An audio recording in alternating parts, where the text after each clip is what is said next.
the actual siege of a medieval castle, breaching the outer walls did not necessarily mean that the battle was over, by any means.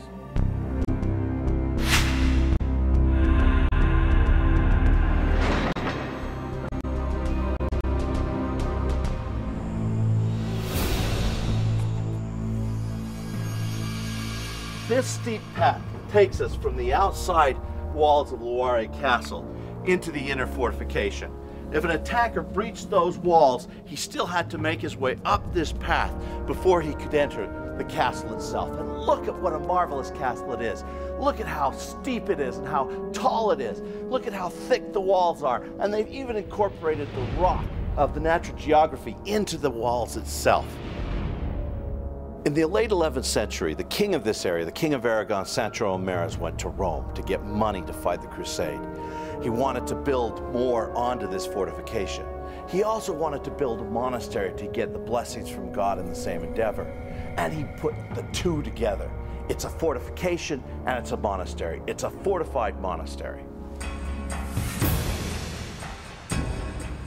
Once past these doors, there's plenty upstairs that we'll see. But first he had to face this staircase. And it wasn't facing this staircase alone. The attacker now had defenders coming down on him. All were armored and chained, and all were fighting with swords and spears. The staircase is this room. It served two functions. It was the crypt of the church, and it also was a guardhouse. There's only two accesses into this room from above. Both of them are extremely narrow with low ceilings, but beautifully made with fine stone masonry. When we get to the top here, the stairs are steep and the turn is extremely tight. It's even more narrow here in the top. But as we come out, we see one of the churches in all of medieval Christendom.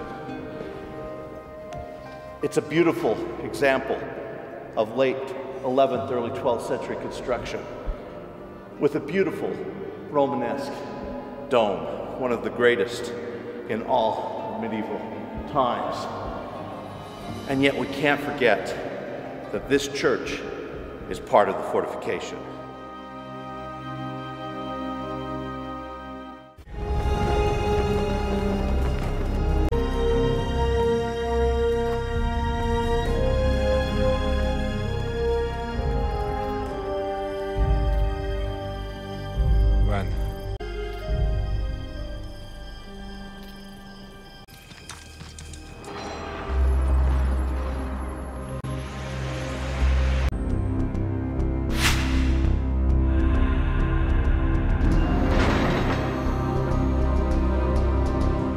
The attackers of Loarre Castle have now taken the main stairwell and the church. But now they face this, the 11th century castle. The three towers, here, here, and here. Those towers are going to have to be captured before they can take the whole castle. But from here we also can see the reason why this is such an important castle. That's the frontier, and on that hill over there stood the Saracen castle facing this one. In a moment, we'll reveal a secret hidden deep within the Castillo de Loarre. But first, the question we pose to the stars and filmmakers. Is Kingdom of Heaven history or Hollywood? Conscience or nothing. Standing outside, the most central, solid, and they're thick. But every castle holds its secret, and this one is no exception. But to help reveal these secrets is our friend, Roberto Ores, the guide here at Loarre. Hello, Roberto. Hello, how are you? We now pick up the pursuit of the attackers. As they come up the stairs, they now come into this passageway. They're moving quickly, probably no defenders here. They've moved back to guard the middle of the castle. Then have to face this door, and they would have to get through the door.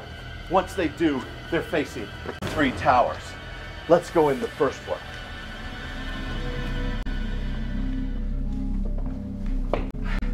I'm out of breath.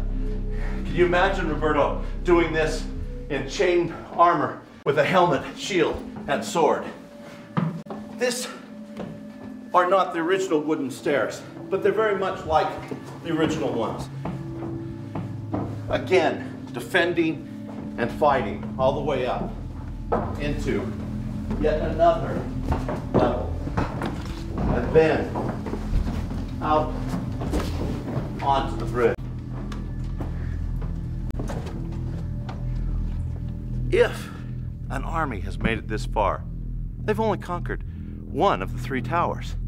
And in fact, the central tower there holds the strongest position. But let's look first at this area here. We talked about food, but water was entirely important as well. And here we have one of the two cisterns in this castle. Fresh water was even more important than food in preserving yourself during a siege. Crossing this bridge, we come to the final tower. But it's important to note that this is not the original bridge. The original bridge would have been a drawbridge that would need to be taken, and very difficult to do so. This is the interior of the main tower. We're up high though. This is where one of the more important individuals would live. The Castellan, the man who would be in charge of the troops here.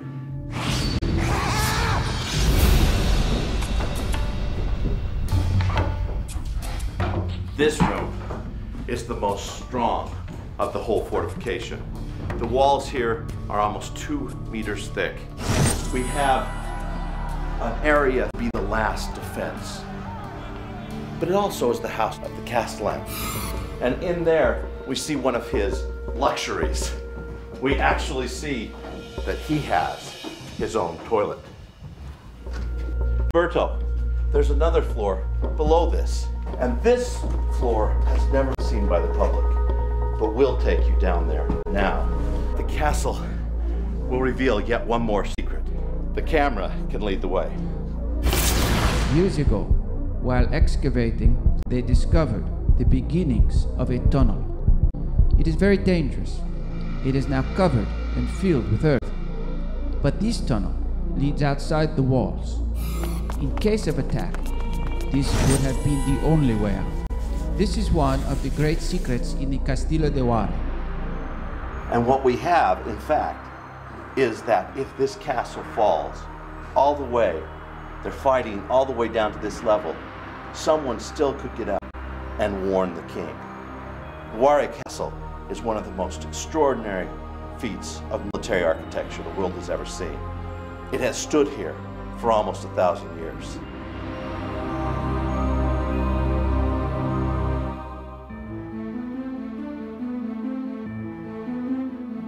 The movie ends on an oddly conciliatory note that captures perfectly the mix of savagery and nobility which characterized the fighting in the Crusades. But don't take our word for it. See Kingdom of Heaven for yourself and decide if it's history or Hollywood.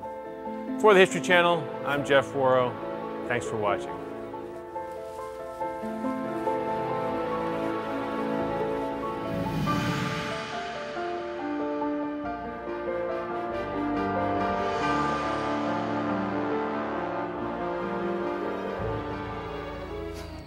Ha ha.